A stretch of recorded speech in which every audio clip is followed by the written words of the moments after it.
Hindi tulad ng ibang mga bansa, walang Disneyland, Universal Studios, o Legoland sa Pilipinas. Ngunit walang kakulangan ng mga theme park o amusement park dito, bawat isa ay may sariling natatanging kagandahan. Ipinagmamalaki ng tropikal na paraiso ng Pilipinas ang malawak na hanay ng mga mapang-akit na parke na tumutugon sa magkakaibang interes ng mga naghahanap ng kasiyahan, isang magandang karanasan, at ang kilalang init ng pagiging mabuting pakikitungo ng mga Pilipino. Mga nangungunang amusement park at theme park sa Pilipinas. Sky Ranch Baguio. Ito ay matatagpuan sa Luneta Hill, Upper Session Road, Baguio na nagbukas noong 2018. Mayroong higit sa 10 Sky Ranch Baguio rides at atraksyon, ngunit gumawa ng isang beeline para sa Baguio Eye, Drop Tower, Sky Cruiser, at Super Viking. Ang parke ay tahanan ng pinaghalong family, kiddie at thrill rides pati na rin ang mga mapaghamong laro na makikita sa loob ng luntiang kapaligiran sa isang 5,500 square meter na lupain sa tabi ng SM City Baguio. Sandbox at Alviera. Matatagpuan sa Alviera sa urban estate ng Ayala Land sa Porac, Pampanga, ang Sandbox ay isang adventure destination para sa lahat ng edad. Ang isa sa mga unang panlabas na atraksyon ng Alviera ay ang Sandbox, isang 2 ektaryang destinasyon ng pakikipagsapalaran na may natatanging seleksyon ng mga pasilidad na nagbibigay ng hindi malilimutang karanasan sa labas para sa lahat. Ang Sandbox ay mayroong unang roller coaster zip line sa Asia at ang pinakamataas na higanteng swing sa Pilipinas. Glorious Fantasyland. Ang Gloria Fantasyland ay isa sa mga pangunahing atraksyon sa Dapitan. Isa itong world-class na commercial center na maihahambing sa mga theme park ng Disneyland. Ito ang pinakamalaking theme park sa labas ng Metro Manila at binubuo ito ng 35 rides.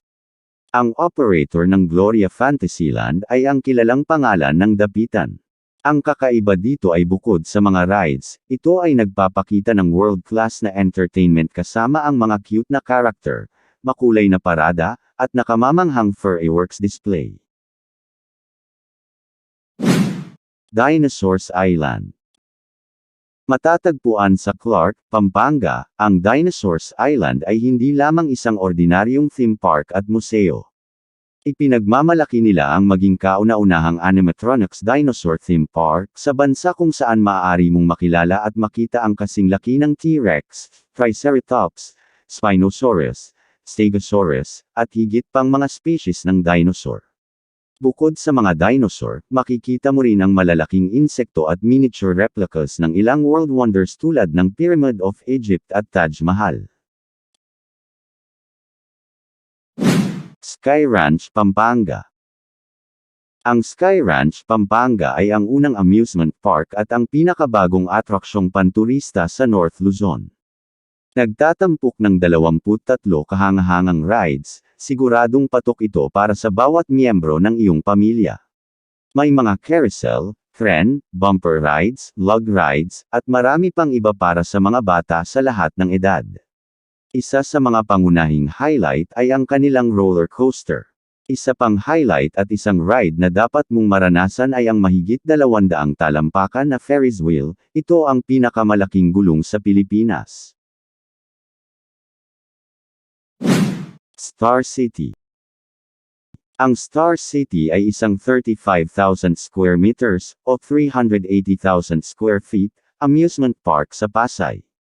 Ito ay matatagpuan sa reclaimed area ng Cultural Center of the Philippines Complex, bahagi ng Bay City.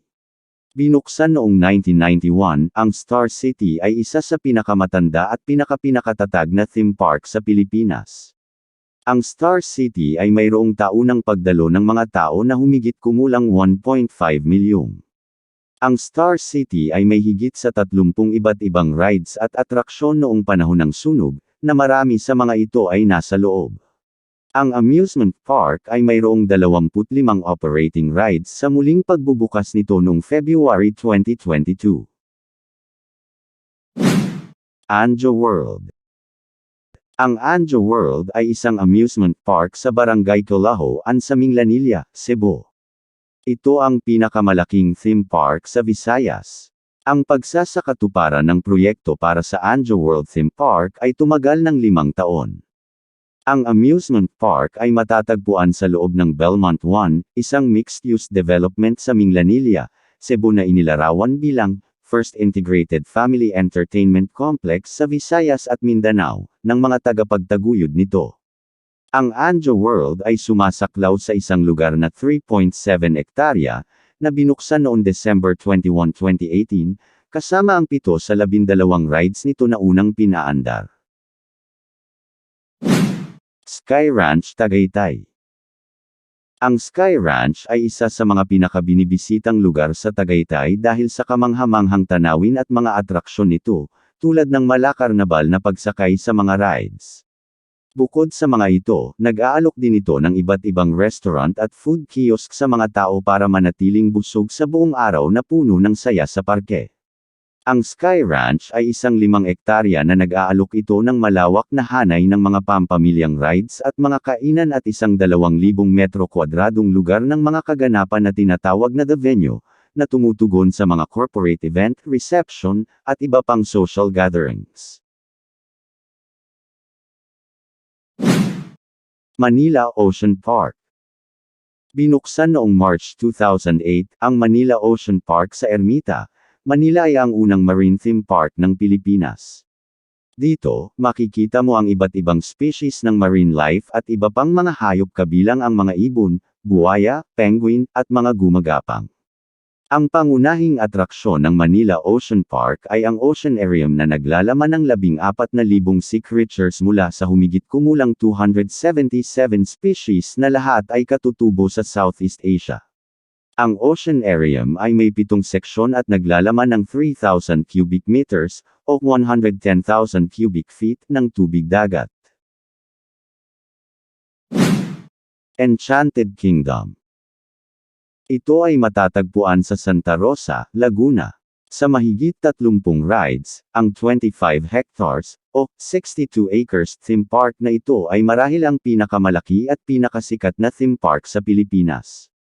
Ang pagtatayo sa parke ay nagsimula noong August 1994 sa isang ari-arian na sumasaklaw sa 10 hectares, o 25 acres. Ang pagtatayo ay minamadali upang malampasan ang iba pang mga potensyal na kakumpetensya na naglalayong magtatag ng kanilang sariling amusement park sa Pilipinas, at ang parke ay binuksan noong June 1995. Ang mga operasyon ng Enchanted Kingdom ay nahirapan sa mga unang taon nito mula 1995 hanggang 2002, kung saan ang 1997 na krisis sa pananalapi sa Asya ay nakaapekto sa negosyo ng malaki-laki lamang ang pagbawi mula sa pagkasira ng pananalapi noong 2003.